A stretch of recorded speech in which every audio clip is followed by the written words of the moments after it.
What's up guys, welcome to episode 52, another awesome week of Skyrim modding. There is a certain interesting mod this week, it's so old school, it has a beard longer than Dumbledore. No seriously, you will see. So let's start rolling.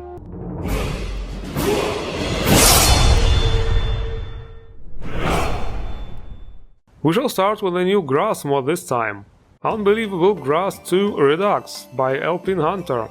This mod is supposed to bring lots of different grass types to the different regions in Skyrim. So let's see how it compares to short grass, which I was using until now. There's definitely less green overall. With short grass we really had this well-maintained grass carpet look everywhere. And it looks like they were not kidding about the variety. It's really very region specific. Gotta love the addition to the watery parts. This mod is also said to have been tweaked for better performance, while still looking lush and everything compared to the original. Well, I can't say anything about this. My game has literally the same stability and frame rates no matter what kind of shit I install. Meaning it runs fine and smooth for the most part, and then absolutely randomly crashes whenever it feels like it.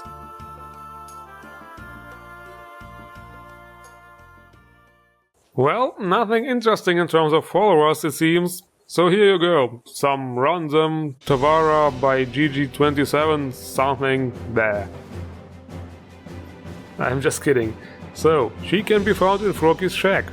Yeah, it's becoming really cramped in here, you guys. I say let's continue outside. So, she is an elf, something unknown race, and is a melee fighter class. The highlight here is that she has increased movement and attack speed in combat. Yeah, seriously, look at this. She's so turbo, even Street Fighter would be jealous. So, are there any other highlights? Yeah, sure. Look at the hair. Lots of highlights. So funny. I'm dying laughing here. The next mod adds a very familiar looking new game mechanic. Equipment Durability System by Bifida Skye. I was actually a bit disappointed by this one. I expected it to bring back the durability system from Oblivion and the need to repair weapons and armor from time to time. But it works a bit different. It's all about tempering your weapons and armor and adding fancy words to their names. So let's say you make your weapon legendary. As you do your thing and roam around Skyrim on a killing spree, the tempering will slowly be reduced until the weapon goes back to normal again. Weapons degrade by using them and armor by being hit, obviously. And if you continue to use the untempered weapons and armor, they might even break at some point. That also means that weapons and armors you loot from enemies will be randomly tempered. So yeah, this mod does what it promises, but it's much simpler than I expected. So people, who is your least favorite character in Skyrim? I bet the most will say Nazim, Heimskar, Delphine, maybe Ulfric, but the thing is, there are quite many people who really hate Serana. Serana's Folly by NHGuy03276. This is literally a mod to punish Serana for complaining about the weather. The idea behind this is, the Daedra Lords got pissed about Serana bad-mouthing the weather and want to show her who's boss. I didn't know the Daedra Lords were responsible for the weather, but yeah, why not?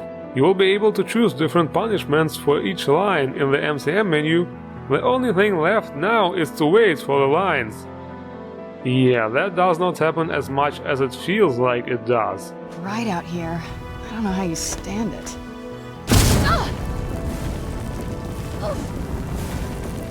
Okay, here we go. The punishment has been served. The funny thing is, she actually complains about the sun even after becoming a human again.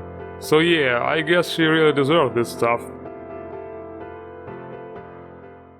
Okay, let's see what kind of monster mods have been cooked up this week, no pun intended. Squirrels by Mihail.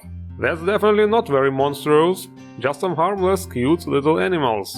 You know, we have foxes and bunnies in Skyrim, but no squirrels. What kind of bull is that, right? So it's definitely a good idea to add them this way. And just like the other small animals in Skyrim, they will obviously not fight you and just run away as you approach. But we also have some real monsters right here. How the hell do you pronounce this? Well, they look like Fients from Witcher 3, so I'm just gonna call them Fients. They really look the same, just smaller. Also, I thought, there are several variations, and the size increases with the badassness apparently, and the badassest of them is the legendary Chart. I mean Fient. Yes, this guy really does look like something you don't wanna see while taking a stroll in the woods. But we gamers don't do this anyway, right? So, jokes aside, obviously we are challenging this badass.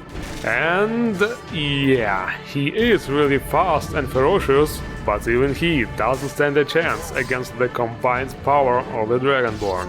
Yeah, good fight.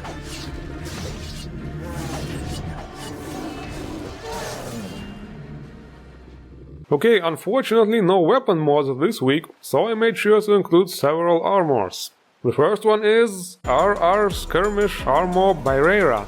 The description says armors from a certain game, and exceptionally I have no idea which game this might be. Is it Oblivion? Because the quality looks kinda outdated. Anyway, there are some different colors. Next comes some exotic stuff, BDO Ranger Set by Rhino 4. Some more Black Desert Online stuff. This one is really nice, armored, not too skimpy, and the scarf looks cool. And it goes really well with the hair.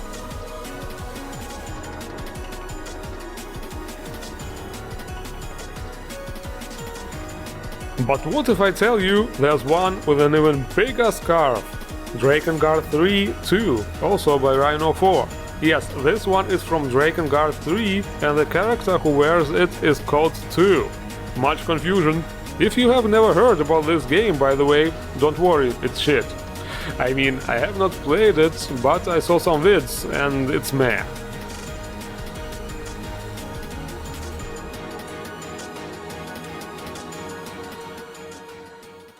You know, nowadays we have PCs and consoles and all this, but how did people play before that?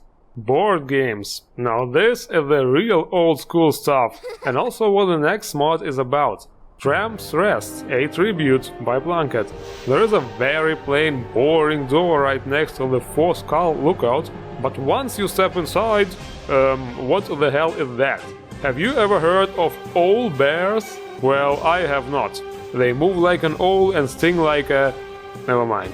Also, have you ever seen a dungeon provide an incredibly detailed map and even point out possible treasure locations? Interesting. And it gets even better.